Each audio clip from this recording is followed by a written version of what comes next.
સમગ્ર ગુજરાતમાં સ્થાનિક સ્વરાજ્યની ચૂંટણી જાહેર થઈ ગઈ છે। ત્યારે વાત કરીએ તો 11મી તારીખ ફોર્મ ભરવાની અંતિમ તારીખ હોય ત્યારે તમામ પક્ષોએ પોતાની તડામાર તૈયારીઓ શરૂ કરી છે। સેન્સ પ્રક્રિયા પણ પૂર્ણ થઈ છે। ત્યારે વાત કરીએ તો કોંગ્રેસ હોય, ભાજપ હોય, આમ આદમી પાર્ટી તથા અપક્ષ ઉમેદવારોની વણઝાર લાગવાની હોય ત્યારે વાત કરીએ તો ભારતીય જનતા પાર્ટીએ પણ પોતાની ટિકિટો પ્રક્રિયા પૂર્ણ કરી હોય અને હવે ફક્ત ને ફક્ત નામ જાહેર થવાનું જ બાકી છે।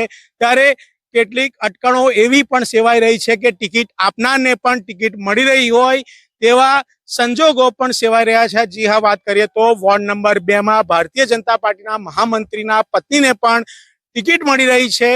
એટલે ક્યાંક ને ક્યાંક ટિકિટ આપનારને ટિકિટ મળી રહી હોય તેવા અહેવાલો પણ સામે આવ્યા છે।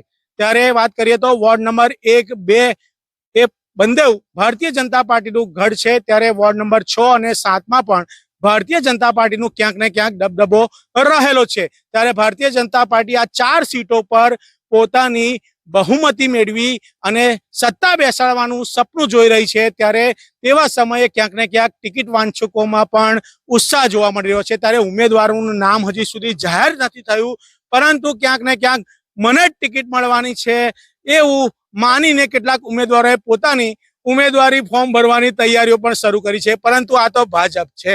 ભાજપ ક્યારે કોની ટિકિટ ફાઇનલ કરે ને ક્યારે કોઈની બાદબાકી થાય એ તો કોઈ માની શકતું નથી। પરંતુ ક્યાંક ને ક્યાંક સમીકરણોની વાત કરીએ તો વોર્ડ નંબર 1માં માછી સમાજમાંથી એક ઉમેદવાર મહિલા આવે તેવી સંભાવનાઓ સેવાઈ રહી છે। વોર્ડ નંબર 1માં એસસી સીટ પરથી એક ઉમેદવાર આવે તેવી સેવાઈ રહી છે, પરંતુ એમાં 3 ઉમેદવારોએ પોતાની ઉમેદવારી નોંધાવી છે। ત્યારે એક ઉમેદવારનું ફોર્મ ફાઇનલ થઈ ગયું હોય અને નામ જાહેર થઈ ગયું હોય તેવી તૈયારીઓ પણ શરૂ કરી છે। જી હા, આ નામ કોણ છે?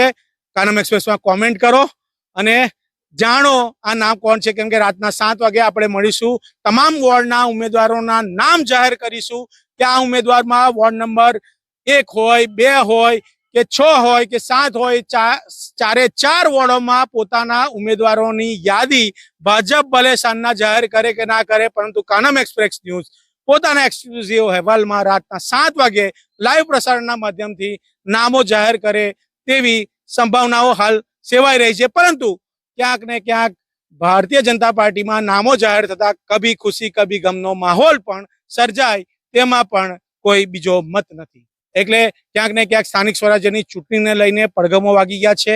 તમામ પક્ષોએ તૈયારી કરી છે। ભારતીય જનતા પાર્ટી એના નામ જાહેર કરે તો કોંગ્રેસ એના નામ જાહેર કરશે, કોંગ્રેસ એના નામ જાહેર કરતો ભારતીય જનતા પાર્ટી નામ જાહેર કરશે।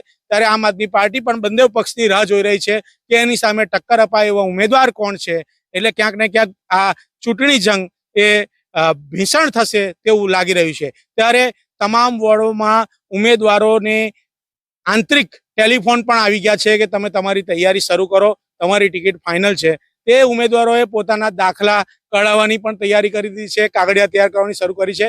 ત્યારે વાત કરીએ તો એસટી સીટમાં પણ એક ઉમેદવાર વોર્ડ નંબર 2માં છે, જેમાં એક એસટી ઉમેદવાર અને એક કાછા પટેલ સમાજનું સમીકરણ મોટું હોય ત્યાંથી એવું લાગી રહ્યું છે કે એસટી ઉમેદવાર જે ખરેખર હકદાર છે એની ટિકિટ કપાઈ છે અને કાછા પટેલ સમાજના મહિલાની ટિકિટ પણ ક્યાંક ને ક્યાંક ફાઇનલ થાય તેવું લાગી રહ્યું છે। એની ટિકિટ કપાઈ છે ને કોને સત્તાનો તાજ મળે છે જોવાનું ભૂલશો નહીં આજે રાતના 7 વાગે કાનમ એક્સપ્રેસના વિશેષ લાઈવ અહેવાલમાં।